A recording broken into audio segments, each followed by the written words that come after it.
morning. This is Ron Dzinski. I'm the owner, operator, and beginner of Beyond PTSD. We have a website, which hopefully you'll get a chance to go and look at. It's brand new, and it's got a lot of activities, a lot of things that we're involved with.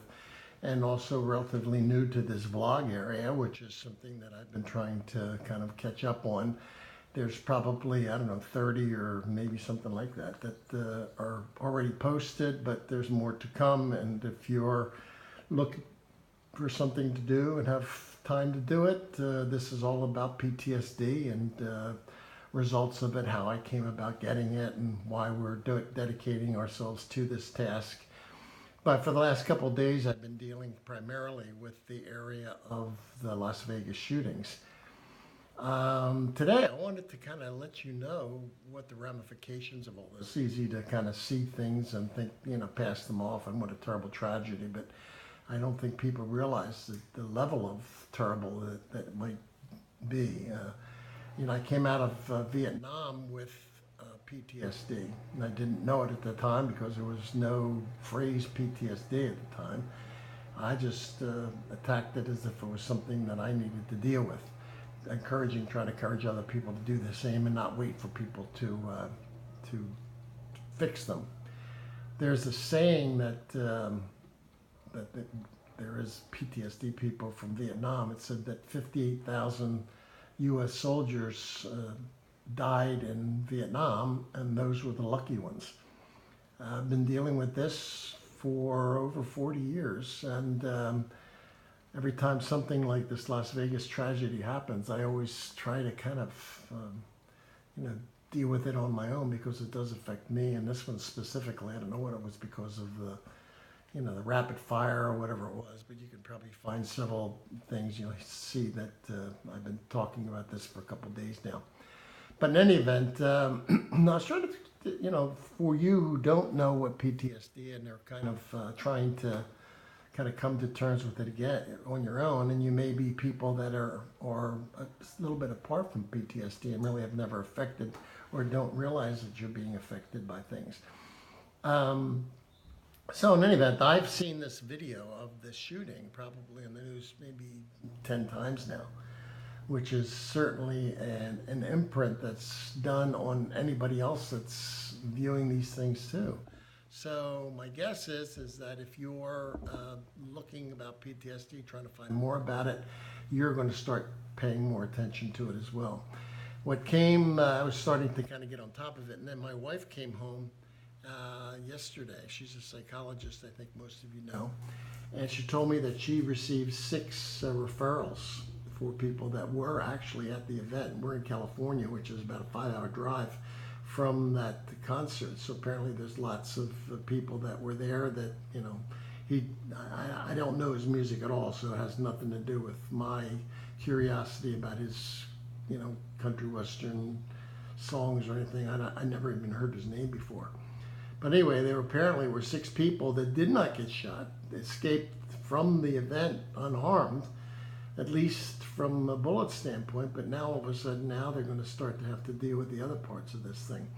So in the DSM, which is the Bible of a psychologist, you can't label somebody as having PTSD until 6 months have passed.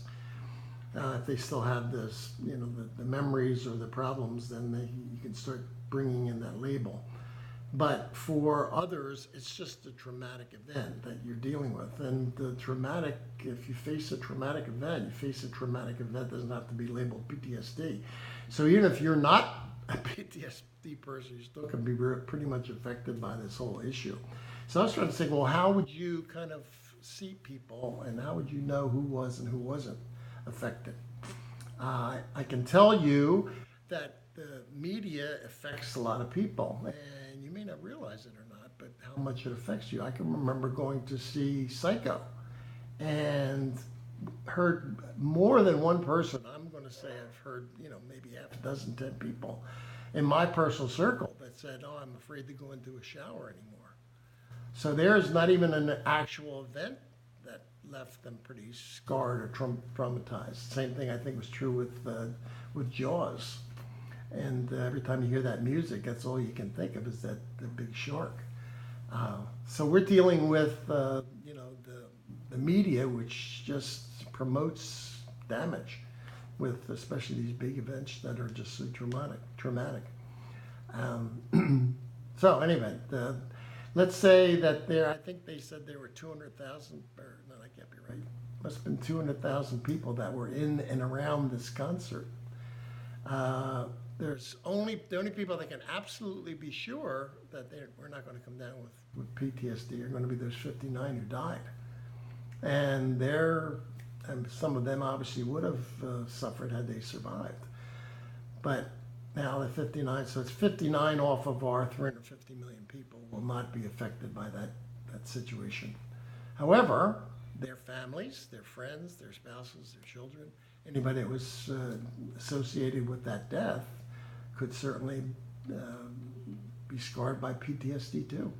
So you're talking about those 59 families or friends or whoever will always remember time to hear about that particular singer's name or that particular date and time or that concert or any concert can be kind of brought back to that terrible moment when their loved one passed away. And there was an additional 500 people that survived, were shot or wounded or somehow or another hit with debris or whatever it was, that are also going to have that scarring. So now we're talking about, I can guarantee you that maybe not all of them, because you never know about these things, but I can say on pretty general terms that you're probably going to see a significant number of those 500 that are going to have PTSD. Plus, the 200,000 people that were not wounded are going to have some level of it. And in addition to that, anybody that listened to the videos on TV are going to be affected by it. So you can see that one major event like this, it's like a ripple effect. It starts with that one lunatic that starts shooting people from a high level and automatically killed, at least 59 people, plus wounded 500 people, plus affected the lives and the future lives of 200,000 or more people. And the same is true with the floods in Houston, and the same thing is true with the floods in Puerto Rico and the floods in Florida. I just heard a statistic that said, they're talking about gun control and dealing with that, and you have to make your own decisions about whether you think it's time or not for us to start dealing with it. But 90 people a day are being shot dead. That's 90 people a day. That's 90 times 365. That's lots of people. And each one of them has family, and each one of them has friends, and each one of them has, a spouse or a child or a loved one or whomever. And it's all people that potentially can fall into that PTSD basket. So as I said, it's the lucky ones that don't get PTSD. You're talking about an invisible wound that won't go away. And my suggestion is to start taking steps to deal with it. And the quicker you can take those steps, the better it'll be. So the steps that I'm going to recommend is that you see a healthcare professional. And again, that doesn't mean that I'm trying to push my wife, because she probably couldn't see even if you were desperate to see her. But she is concerned, and I am concerned, and I'm putting out a vow to every one of you that I'm going to get a group of psychologists all across the country, because they're bound by their state license that they can't see someone from out of their area, even if they could Skype you or do whatever it is. They can't do it because you're out of their area. They can't see you and can't give you therapy. Sorry about the advertisement. Anyway,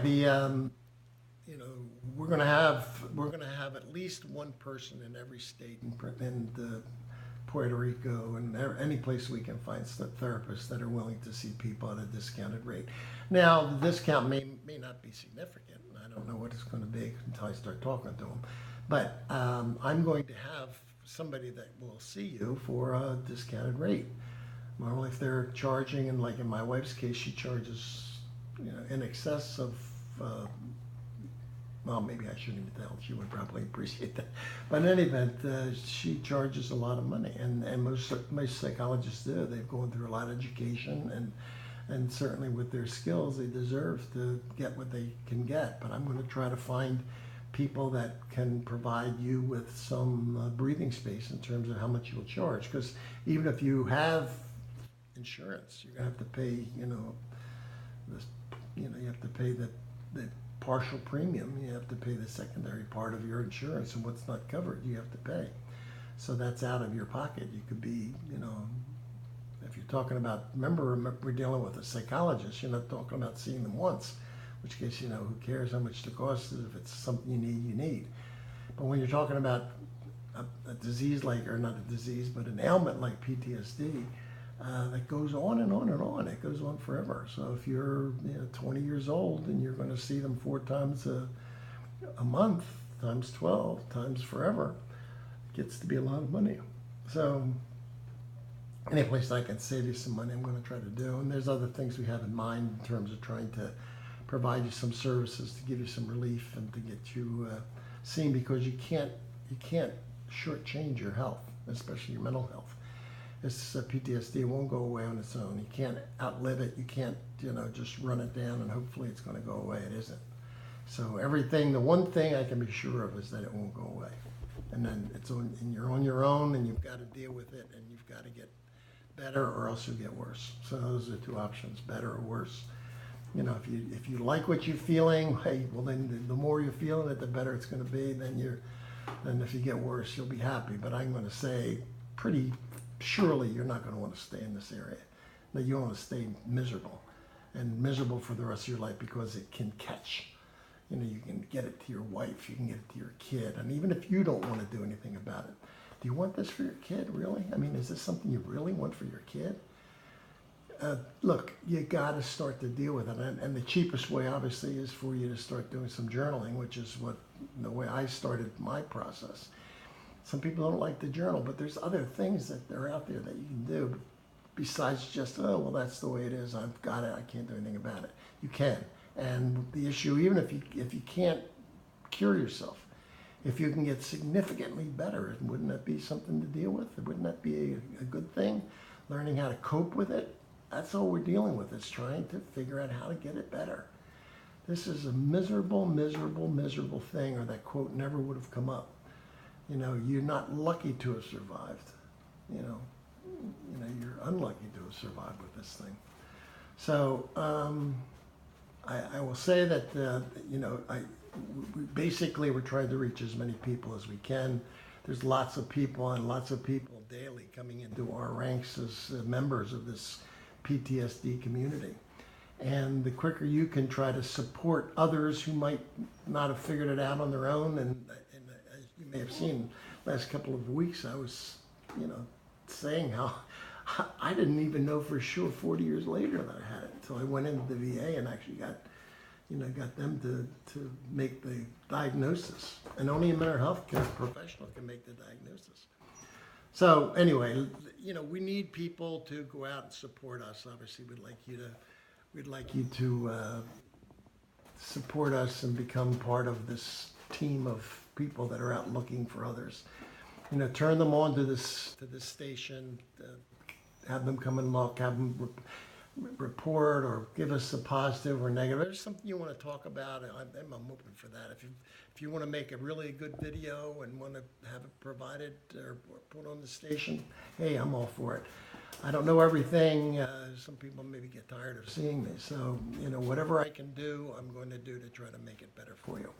So, like us where you can, contact us, give us some support, turn others on to the possibility of it.